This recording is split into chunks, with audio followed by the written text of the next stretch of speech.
اب رہا مسئلہ KFC یا میکڈونلڈ، ان کے جو چکن کی چیزیں ہیں ان کے بارے میں کیا شرعی حکم لگے گا؟ تو اس میں دو صورتیں ہوں گی. اگر تو مسلمان ملکوں میں KFC ہے یا میکڈونلڈز ہے یا اسی طریقے سے اور ملٹی نیشنل کمپنیاں ہیں، اور ظاہر ہے کہ گورنمنٹ کی اجازت سے وہ حلال چکن استعمال کرتے ہیں، جس طرح ہمارے ملک میں K&N's کا وہ چکن استعمال کرتے ہیں، حلال چکن، تو یہاں پر تو وہ کھانا بلا کراہت جائز ہے، حلال ہے.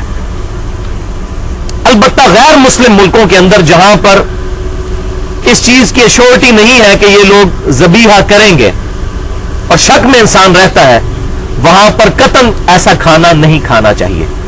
البتہ ذبیحہ کے علاوہ جتنے کھانے ہیں اہل کتاب کے، وہ مطلقاً سورۃ المائدہ کی آیت نمبر 5 میں حلال کر دیے گئے ہیں. اگر کوئی یہودی یا عیسائی دال پکا کر یا سبزی پکا کر آپ کے سامنے رکھتا ہے تو حلال ہے، کیونکہ اس پہ ذبیحہ والا چکر نہیں ہے. ذبیحہ کے لیے اللہ کا نام ذکر کرنا، بسم اللہ واللہ اکبر، بہت ضروری ہے. تو غیر مسلم ملکوں میں ان چیزوں کو استعمال نہیں کیا جا سکتا. بعض ہمارے جدید سکولرز نے صحیح بخاری کی ایک حدیث کا بڑا غلط مطلب بیان کیا ہے، میں چاہ رہا ہوں یہاں پر ایڈریس کر دوں.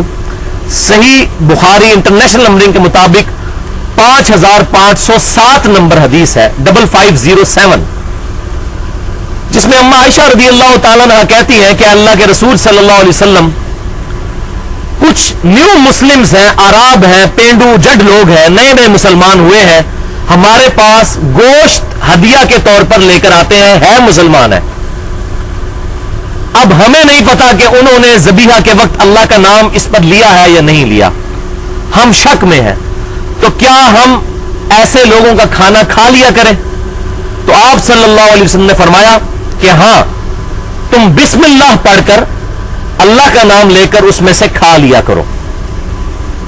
تو وہ کہتے ہیں کہ اس سے یہ بات پتہ چلی کہ اگر انہوں نے اللہ کا ذکر نہ بھی لیا تو ذبح کے بعد جب کھانا پک کر تیار ہو کر سامنے آ گیا، چاہے KFC آ گیا چائنا کے اندر، تو بسم اللہ پڑھ کر اس کو کھا لیں.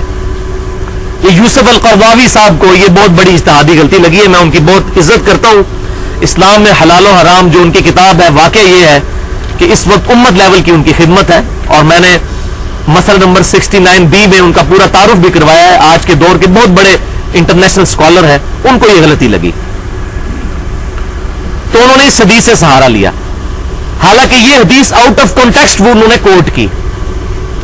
یہ حدیث ہے نیو مسلمز کے بارے میں، اور یہ حقیقت بات ہے کہ نئے مسلمان جو ہوتے ہیں بڑے احتیاط کرنے والے ہوتے ہیں.